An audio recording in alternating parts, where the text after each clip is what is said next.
বৈষ্ণব পণ্ডিত বৈষ্ণবচরণও সর্বদা আসিতেন। তিনি ঠাকুরকে কলুটোলায় চৈতন্য সভায় লইয়া যান। এই সভাতে ঠাকুর শ্রীরামকৃষ্ণ ভাবাবিষ্ট হইয়া শ্রী চৈতন্যদেবের আসনে গিয়া উপবিষ্ট হইয়াছিলেন। বৈষ্ণবচরণ চৈতন্য সভার সভাপতি ছিলেন। বৈষ্ণবচরণ মথুরকে বলিয়াছিলেন, এ উন্মাদ সামান্য নহে, প্রমোদ উন্মাদ, ইনি ঈশ্বরের জন্য পাগল।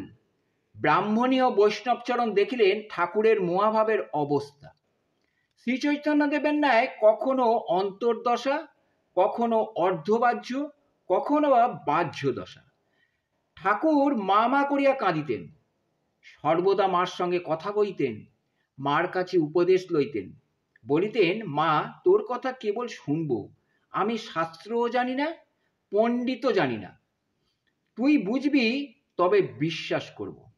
ঠাকুর জানিতেন ও বলিতেন, যিনি পরম ব্রহ্ম, অখণ্ড সচ্চিদানন্দ, তিনিই মা। ঠাকুরকে জগন্মাতা বলিয়াছেন, তুই আর আমি এক, তুই ভক্তি নিয়ে থাক জীবনের মঙ্গলের জন্য। ভক্তরা সকলে আসিবে, তোর তখন কেবল বিষয়দের দেখতে হবে না। অনেক শুদ্ধ কামনা শূন্য ভক্ত আছে, তারা আসবে। ঠাকুর বাড়িতে আরতির সময় যখন কাঁসর ঘণ্টা বাজিত, তখন শ্রীরামকৃষ্ণ কুটিতে গিয়া উচ্চস্বরে ডাকিতেন, ওরে ভক্তরা, তোরা কে কোথায় আছিস, শীঘ্র আয়। মাতা চন্দ্রমণি দেবীকে ঠাকুর জগজ্জননীর রূপান্তর জ্ঞান করিতেন ও সেইভাবে পূজা করিতেন। জ্যেষ্ঠ ভ্রাতা রামকুমার স্বর্গলাভের পর মাতা পুত্র শোকে কাতর হইয়াছিলেন। তিনি 4 বৎসরের মধ্যে তাহাকে কালীবাড়িতে আনাইয়া নিজের কাছে রাখিয়া দিয়াছিলেন ও প্রত্যহ দর্শন, পদধূলি গ্রহণ ও মা কেমন আছে জিজ্ঞাসা করিতেন। ঠাকুর 2 বার তীর্থে গমন করেন। প্রথমবার মাকে সঙ্গে করিয়া লইয়া যান, সঙ্গে শ্রীযুক্ত রামচাটুর্যে ও মথুরবাবুর কয়েকটি পুত্র। তখন সবে কাশীর রেল খুলিয়াছে, তাহার অবস্থান্তরের 5-6 বছরের মধ্যে। তখন অহর্নিশ প্রায়ই সমাধিস্থ বা ভাবে গড়গড় মাতোয়ারা। এবার বৈদ্যনাথ দর্শনাত্তর কাশীধাম ও প্রয়াগ দর্শন করিয়াছিলেন 1863 খ্রিস্টাব্দে।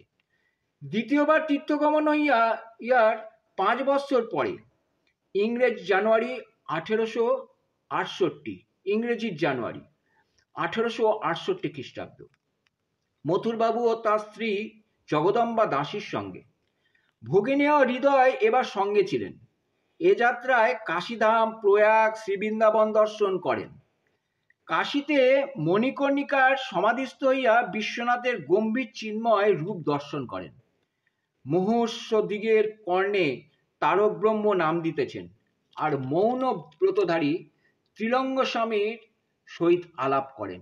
মথুরায় ধ্রুবঘাটে বাসুদেবের কোলে শ্রীকৃষ্ণ, বৃন্দাবনে সন্ধ্যার সময় ফিরতি গোষ্ঠে শ্রীকৃষ্ণ ধেনু লইয়া যমুনা পার হইয়া আসিতেছেন ইত্যাদি লীলা ভাবচক্ষে দর্শন করিয়াছিলেন। নিধুবনে রাধা প্রেমে বিভোর গঙ্গামাতার সহিত আলাপ করিয়া বড়ই আনন্দিত হইয়াছিলেন।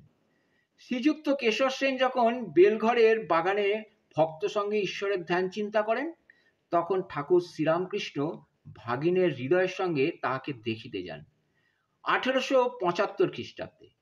বিশ্বনাথ উপাধ্যায় নেপালের কাপ্তেন এই সময় আসিতে থাকেন। সিধির গোপাল ও মহেন্দ্র কবিরাজ কৃষ্ণনগরের কিশোরী ও মহিমাচরণ এই সময়ে ঠাকুরকে দর্শন করিয়াছিলেন।